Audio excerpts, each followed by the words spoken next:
Buenas noches, amigos, bienvenidos a otro espacio, un nuevo espacio de Universidad de la Familia, ahora sí. Conversando con Cristina.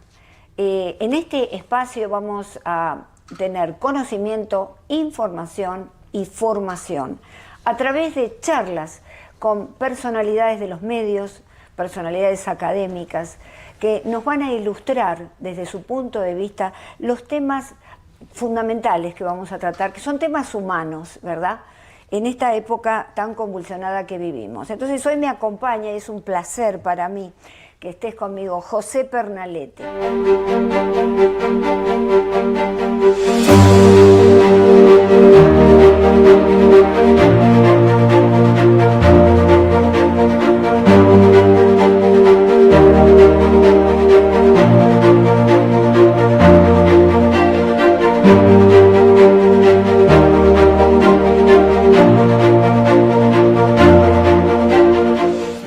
José Pernalete es un reportero y periodista muy reconocido en su país y aquí en Miami. Estuvo en varios medios, fue en su país natal, que es Venezuela, en el estado de Zulia. Fue vicepresidente del Colegio Nacional de Periodistas por 3 años y jefe de prensa y relaciones institucionales en una ciudad, Polichacio, ¿puede ser? Polichacao. Polichacao. La policía se llama Polichacao y el municipio Chacao. Del 2011 al 2012. Sí. A partir del momento que vino acá a los Estados Unidos, fue corresponsal de Voz de América, periodista de investigación Diario de las Américas y conductor de Dígalo Aquí junto a Yatsu López en El Venezolano TV, un espacio al que con mucho gusto asistí por varios años porque siempre me llamaban. Y ahora tengo otra tribuna, estamos en BPI TV. Ahí está, mira. Y se llama Esto es América y te esperamos allí muy pronto. Pero sí, pero por supuesto. Bueno, hoy vamos a hablar de un tema que está muy, porque todos los temas que pensamos abordar aquí en este nuevo espacio son temas relacionados con la actualidad, ¿verdad? Con las cosas que están sucediendo a nivel humano en la actualidad en la sociedad. Relaciones sentimentales con chatbots. Dime tú. Sí, algo bastante quizás polémico, ¿no, Cristina? Y yo creo que a partir de aquí viene un debate muy interesante con tu audiencia y con quienes comparten esta transmisión, porque estamos hablando de un personaje irreal creado por inteligencia artificial. Es decir, un software que se adapta a nuestras apetencias al momento de escribir o ponernos frente a la computadora. Le vamos a dar nuestros gustos a un software de qué nos gustaría sentir, qué nos gustaría tener a mano, cómo nos gustaría ser tratados. Y este estudio que tú mencionas es muy interesante porque te da a entender que uno como ser humano requiere de atención quizás y quienes recurren a este tipo de relación tecnológica con un ser que no existe, me da dos caras de una misma moneda. Uno, o estamos desasistidos por la humanidad o estamos a punto de ir a otro lugar en la evolución del ser humano. Y estamos atravesando por esa transición. Yo no quisiera pensar eso. Yo lo veo mucho más fácil, quizás algo reduccionista, que estamos desasistidos como ser humano. Nos estamos deshumanizando, dejando a un lado algo que es el contacto con el ser humano, con el real, con el que nos puede quizás descifrar, como tú, como mi esposa, como nuestro compañero que está aquí, que nos está grabando, editando, Wenceslao, que no sabe cuáles son nuestras deficiencias. Es decir, una persona que existe, que respira, sabe que tengo un dolor a lo mejor en el hombro, en mi pecho, pero ese programa tengo que yo decirle. Claro, y va a través de un algoritmo a intuir que me gusta ser tocado, que me gusta ser tomado en cuenta. Esto, yo no estoy preparado para eso. Bueno, no está nadie preparado. Pero hay gente que sí parece. Me interesa y que le gusta. el segundo aspecto que tú tocaste, que puede ser, o estamos desasistidos, que Sí. yo pienso que es eso, pero también el segundo aspecto, y es que estamos quizá en una transición hacia otra especie. Fíjate, Yuval Harari, que es un gran escritor, un gran investigador, filósofo de nuestro tiempo, que escribió de animales a dioses. Y entonces él nos dice en ese libro que evidentemente estamos creando una inteligencia artificial que es una herramienta que no tiene las mismas características que las herramientas anteriores, Sí. porque las herramientas anteriores no tomaban decisiones. La imprenta respondía a nuestros requerimientos, ¿verdad? Todos los inventos anteriores. En cambio, ahora esto puede llegar a independizarse y puede llegar a constituir una especie superior a la nuestra quizá, si es que le damos ese poder, ¿verdad? Ese poder que le estamos otorgando hoy. Recuerdo un cuento Sí. de Dan Gert que se llamaba El aprendiz de brujo, que llegó a Walt Disney y con Mickey Mouse. Y entonces allí un anciano, brujo, quiere retirarse y le da a un joven que lo seguía la posibilidad de mantener el lugar, de cuidarlo, de llevar agua para el lugar. Entonces el joven, que era joven y realmente era muy irresponsable, decide usar un conjuro de este anciano brujo y hace vivir a una escoba, le da vida a una escoba. Esa escoba le trae agua todos los días, pero resulta que ya después no la puede dominar más, porque cuando quiere que pare de traer agua, no podía, sigue trayendo agua, sigue trayendo agua. La parte en dos, y había ya entonces dos escobas que llevaban agua hasta que se inundó el lugar. Vale decir, no creemos cosas cuyo poder no podemos controlar. Sí, sí. Y es lo que estamos haciendo a través de estos chatbots, de estos ¿no? chatbots. De estos chatbots donde hay dos estudios interesantes. Hay uno donde se vulnera el triangular del amor, algo así, donde está el compromiso, está el contacto físico y está el elemento de conocimiento. Entonces, al alterar uno de estos vértices, pareciera que no sabemos entonces cómo queda esta triangulación, es decir, el contacto físico. Yo considero que el contacto físico es primordial para las relaciones interpersonales. Creo que atravesamos nosotros durante experiencia reciente un momento de prueba muy significativo que fue la pandemia. Ante la separación, el distanciamiento social, muchos tuvimos que quedarnos aislados. Sí. Muchos tuvimos que dejar de ver a nuestros seres queridos y tuvimos que conformarnos con ver a nuestros seres queridos a través de una cámara a distancia. La inmigración nos ha llevado también eso, a abrazarnos a través de los teléfonos, a través de los dispositivos. Pero detrás de estos dispositivos hay una persona, Cristina. Entonces, la gran diferencia es que detrás de ese dispositivo con el que estamos interactuando en un chatbot es que no hay nadie y quien está tomando la decisión es un algoritmo. Ese algoritmo lo estamos alimentando con nuestros gustos.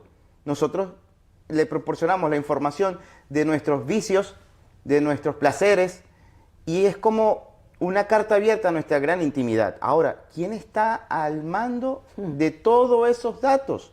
Es una vulneración a nuestra privacidad, porque no sabemos. Podemos estar pagando quizás una membresía para ello, porque estos servicios muchas veces a lo mejor son gratis, pero al momento en que tú comienzas a exigirle más a ese algoritmo te va a decir, bueno, ahora tienes que pagar más. Entonces comienza a ser más sofisticada la relación y comienza a decirte que te tienes que peinar mejor o tienes que colocarte un mejor perfume. Yo tengo un experimento interesante y solamente creo que es lo máximo que yo he llegado con esta interacción y es con el dispositivo Alexa, y valga el anuncio publicitario, ojalá que nos vean. Y es que le pido chistes, ¿ok? Le pido que se ría, pero es lo máximo que se me ha ocurrido hacer. Yo no había pensado hasta que mencionamos el tema de decirle a Alexa que me gustaría tener una relación con ella. Entonces, y esto es básicamente de lo que estamos hablando. Tal cual. No es algo nuevo, creo que la creatividad del ser humano y la necesidad de estar acompañado con ese interés o con el instinto gregario que nos caracteriza viene de nuestros ancestros. En los 80 hubo una película, que la recuerdo, te lo mencionaba, una película que se llama todavía Cherry 2000. Y Cherry 2000 era un robot alimentado por inteligencia artificial, pero era un robot, no estaba tan desarrollada como ahora la inteligencia artificial.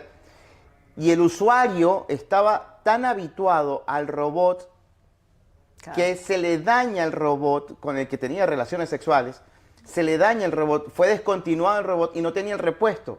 Y tuvo que irse al mercado negro para buscar el repuesto de su Cherry 2000 y lograr tener la satisfacción que estaba buscando. No lo conseguía y al final tuvo mejor satisfacción con un ser humano.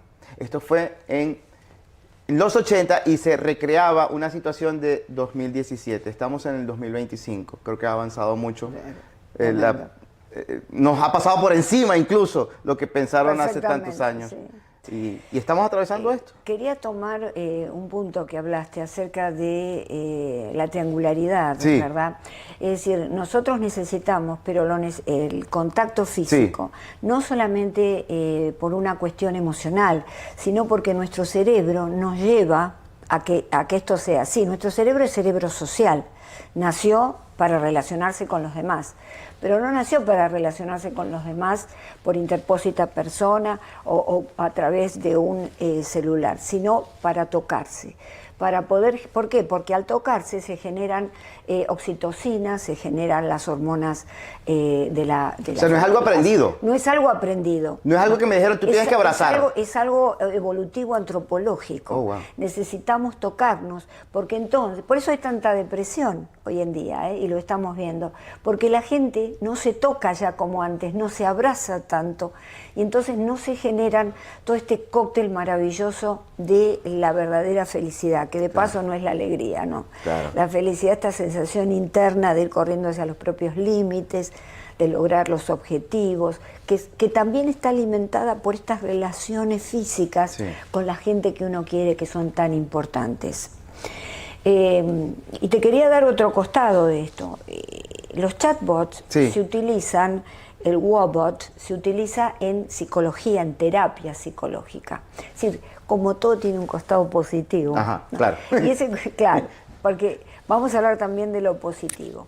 Y lo positivo es que existen a través de Wobot unos dispositivos alimentados por psicólogos y demás, los algoritmos, para a través de una videoconferencia, por ejemplo, detectar los tics, los cambios de los gestos de la persona, todas aquellas cosas que pueden estar indicando que esa persona está en depresión. Para focus group y todo esto también Exacto, te sirve. claro. Y además también a través de la narrativa escrita, donde está la palabra suicidio. Por ejemplo, si aparece la palabra suicidio ahí inmediatamente. Son banderas. Son banderas y se llama al número indicado para que venga a auxiliar a la persona. Sí. Es decir, que tiene un costado positivo. Pero ¿qué sucede? Está dentro de terapia. Es decir, tú haces la terapia y en el periodo en que el psicólogo está de vacaciones, en el periodo en que el psicólogo... ¿Está dormido? Está dormido y tú te sientes mal. Están diseñados para ese momento. Esa pequeña... A todos nos ha pasado. Cuando tenemos un problema nos sentimos mal en un momento dado. Sí, son prolongados esos momentos también. Y llamamos a un amigo. Esa pequeña charla de 5 minutos nos salva. Claro. Pero tampoco, si no tengo amigos, si no tengo familia, voy a este Wobot. Y entonces, pero está todo, digamos, guiado por el psicólogo. Ahora, se salió de cauce, ¿verdad? Como el cuento del aprendiz de brujo. Se salió de cauce. Y entonces ahora la gente lo usa indiscriminadamente, no a través de un psicólogo, sino que directamente ingresan y tienen ahí relaciones que no son humanas, ¿verdad? Y basta saber el alcance de ello. Es decir, creo que han sido muy discretas estas investigaciones, porque también hay que ver el otro lado, hasta dónde puede llegar el atrevimiento de algunos usuarios, hasta dónde debe llegar el vacío de esas personas. Es decir, ¿qué te puede llevar? Exacto. Hacia dónde te da la creatividad de uso y hasta dónde llega el aprendizaje de ese chatbot, porque sigue descifrándote cuáles son tus gustos y hacia dónde te quiere llevar. Creo que es una línea muy difusa a lo que nos estamos enfrentando. Ya nosotros estamos formados, Cristina. Claro, por supuesto. Tenemos tu orientación de pensamiento y de guía lo dice, por la familia. Gracias a Dios tenemos eso. Tenemos también nuestras creencias religiosas. Pero las próximas generaciones, si están enfrentándose a esto, donde utilizan nuestros hijos la inteligencia artificial para hacer tareas, para descifrar exámenes que les van a dar en las próximas horas, para buscar respuestas donde los padres se las pueden dar. Imagínate lo que van a enfrentar los hijos de nuestros hijos. Bueno, en principio lo que seguramente se va a enfrentar es una involución del cerebro, porque nuestro cerebro humano llegó a este grado de desarrollo, está igual que hace 50.000 años. Pero ¿qué sucede? Es un grado de desarrollo que nos despierta la conciencia de orden superior, sabemos quiénes somos, podemos pensar, sentimos compasión. Bueno, esto se va a involucionar, el cerebro se va a achicar. Porque fíjate, está el chat GPT. Sí, right? sí. Entonces, ahí tú le preguntas cualquier cosa sí. y te puede hacer una tesis, te puede hacer... Sí. Entonces ya, ¿dónde está el esfuerzo personal? Claro. Estamos en un mundo que se deconstruye, un mundo altamente individualista, con rasgos cognitivos colectivos muy marcados, como pensar que todo lo rápido es mejor.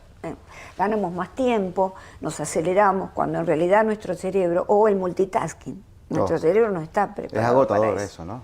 Es agotador, tú te sientes obligado a quedarte encima de la ola y no te tomas el tiempo de quizás flotar encima de ella, pero de una manera más relajada. A veces tú dices, pero ¿es valioso? No sabemos si es rentable, porque pareciera que no. Si eres lento, no eres rentable en el mercado y menos en Estados Unidos. Pero ¿está bien para tu salud?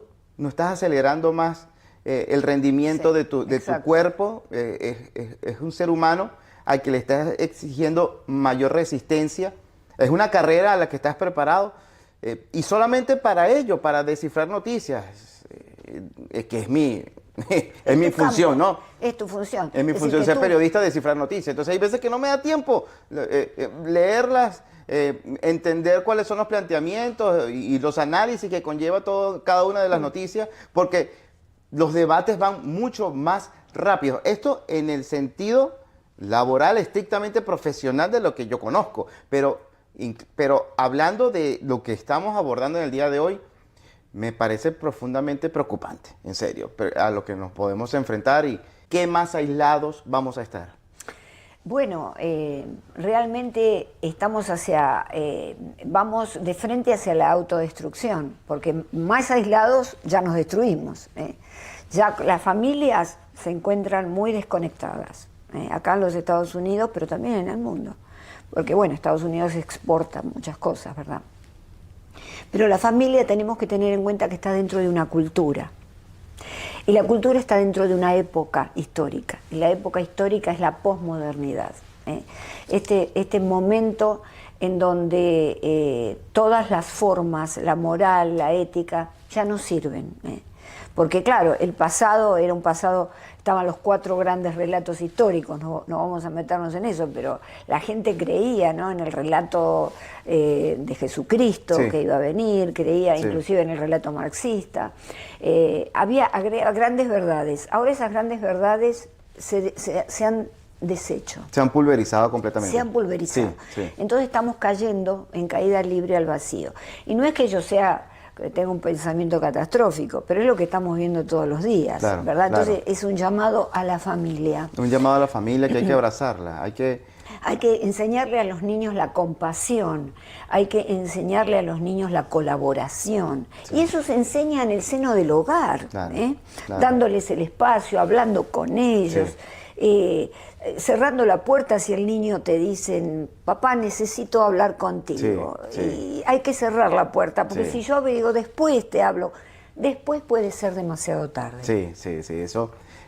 Creo que puedo dar fe de mis hijos. Tengo 3 hijos y el menor recientemente me ha dado señales de que hay una cosecha bonita. Momentos difíciles en la familia donde cuando se lo participo porque ya es grande y ya puedo comentarle cosas que son de adultos, se ha parado firme y me va y viene hacia mi persona y me da un abrazo, sin yo pedírselo. Y eso para mí es muy valioso porque me hace sentir mucho más seguro como padre y como ser humano. Saber que el principio que me han inculcado mis padres, que se lleva a esa próxima generación, me hace sentir un poco tranquilo, ¿no? Ojalá que eso no se diluya por la vorágine de la que estamos hablando. Pero creo que esa señal que me dio mi hijo menor me ratifica lo que también hace tiempo conocí con un grupo al que tuve contacto y tengo contacto, el grupo Emaús. Es un encuentro católico muy gratificante espiritualmente, en donde lo primordial es el abrazo. Lo que tú depositas en el ser humano que te apoya, que te entiende, que te escucha, al momento de entregarle tu abrazo, ese día yo entendí, a partir de esa experiencia, entendí lo valioso que es ese contacto físico. Es como una empatía automática con el ser humano, al que cuando yo le regalo mi abrazo a alguien, es que sabe que puede contar conmigo. Y cuando yo lo recibo, también siento ese mismo apoyo. Y eso no lo vamos a sentir en el chatbot. No, por supuesto. Vamos a abrazar la tableta, vamos a abrazar el teléfono. Estamos haciendo eso por la gran soledad a la que estamos. Sí. Por ejemplo, diseñamos nuestros hijos para que se vayan a los 18 años. Eso es Sí. una cosa, en nuestros países de pronto no sucede. Se quedan un rato y no molestan. Tampoco digamos que se quedan hasta los 50, pero... Se han visto casos se han que sí. visto casos, hay muchos, y los que vuelven de grande. Bueno, acá en Estados Unidos también hay una corriente que vuelven, que vuelven con la esposa, con los hijos. Es muy problemático. Pero darle el tiempo necesario. Tú sabes que está muy interesante, unos estudios del Colegio de Londres, Sí. Anna Blakemore, que ella descubre, ella y su equipo, en su laboratorio, que el cerebro termina de madurar a los 30 años. Oh, wow. ¿Por qué? Porque la sustancia blanca que baña las zonas prefrontales, que son las zonas del pensamiento, de la razón, de la planificación, recién llega alrededor de los 28 o 30 años. Entonces nosotros les damos a los hijos una independencia temprana. Es decir, y tú me dirás, no, pero sí, hay casos que los chicos se adaptan. Sí, pero atención, porque pueden sobreadaptarse. Si pueden estar como cumpliendo un rol para el cual todavía no están preparados. Atención, porque son los chicos que rinden muy bien, ¿no? Y decir, no, usted me Entonces, está diciendo hay algo un error. en la apariencia que está muy bien, pero a lo mejor en el fondo hay algo que está muy débil. Claro, que está muy débil, Wow. que es esta falta de desarrollo cerebral. Dios. Te das cuenta que el pensamiento crítico se desarrolla en etapas más tardías. Sí. Por eso la mayoría de los problemas sociales se ven con jóvenes, con adolescentes. Si le agregas las drogas, peor. Por Claro, supuesto, ya claro. esto puede derivar en un problema mayor también para los adultos, Sí. lo mismo, porque se anula con las drogas esta zona de pensamiento crítico. Bueno, nos fuimos por las ramas, pero en realidad son ramas beneficiosas para, La idea es eso. para el idea es pensamiento esto. crítico, Sí, ¿verdad? La idea es esto, y creo que muchas personas pueden agradecer el hecho de tener a una profesional en psicología familiar para darle respuestas a quienes están buscándola al enfrentarse con desafíos como este, Cristina. De verdad, muchísimas gracias en nombre de quienes están viendo esto. Bueno, te agradezco muchísimo. Por favor. Y quería, para despedirnos, contar un mito griego, que lo habíamos hablado Sí, antes, sí. ¿verdad? Para que tengamos cuidado con los límites, que enseñemos a los hijos nuestros límites y a no hacer uso de poderes desmedidos. Y ese mito que te había comentado es el mito de Faetón. Faetón era el hijo de Helios, el dios, por supuesto, del sol. Y entonces este joven era mortal y su madre era mortal, pero su padre un dios, y él quería probar que también era un dios. Entonces se acerca al carro llameante, estaba manejado por su padre del sol, y le pide: papá, por favor, necesito yo probar también que puedo manejar este carro. Y es así cuando el padre, porque es padre, le dice que sí. Por supuesto que se monta en el carro y se quema la tierra, ¿verdad? Y entonces enseñemos a nuestros hijos, y creo que a nosotros mismos, sí, a no usar poderes que no podemos controlar. Y enseñémosle el poder de la compasión y del contacto humano. Y este contacto humano que tuve hoy contigo me resultó muy beneficioso, como siempre, dialogar contigo. Te agradezco muchísimo. Por favor, que bueno, que en otras oportunidades puedas venir, que se repita. Que se repita. He dicho muchas veces, cada vez que tengo una entrevista o converso con alguien, yo digo, hice mercado porque me llevo cosas a casa. Hoy hice mercado contigo. Ay, gracias, muchas gracias. Nos vemos la próxima. Hasta entonces.